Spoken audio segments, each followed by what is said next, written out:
Ударот по судско-политичките инсталации во судството и почетокот на долго очекуваните судски реформи паралелно донесе изголемување на меѓуетнички тензии во државата, сквернавање на македонското знаме, училишни приредби со славење на УЧК, имоти на функционери од Дуј Гореа во Куманово. Се тоа симптоматично се случува во период кога почна најголемата реформа, со која најверојатно ќе има проветрување во судството. Потресот во судскиот систем веројатно предизвика паника кај многумина поранешни функционери на ДУИ и СДСМ дека ќе одговараат за криминалот и корупцијата направен за време на нивното владење.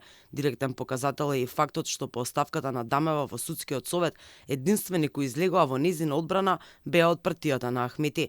Дел од политичките аналитичари велат дека криминалот, но и гладот не препознаваат етникуми.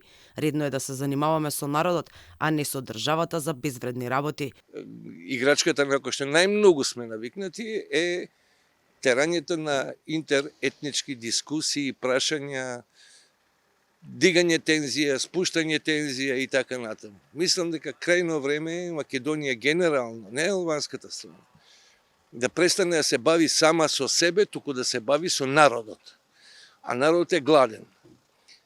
Гладта нема етничка припадност, криминалот нема етничка припадност, се она со што би требало да се бавиме нема етничка припадност.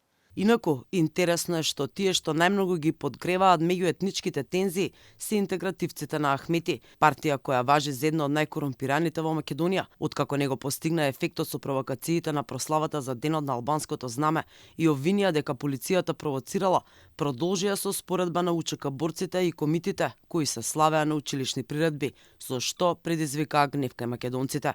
И на инцидентите со пожарите во Куманово им дадоа меѓуетничка димензија. За опожарените возила и фотокопирницата во градот, високи функционери на ДУИ прстот го вперија во криминални банди, но партијата на Ахмети обвини дека албанците во Македонија се во немилост.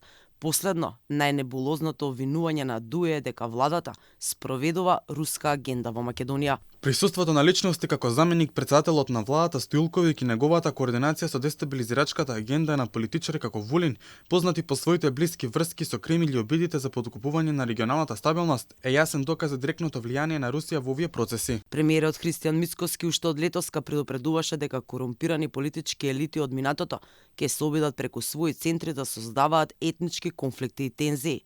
Власта ги очекуваше провокациите и обидите на ДУИ за дестабилизација на државата, за да можат интегративците на Ахмети да си го заштитат милионскиот капитал создаден со криминал и корупција.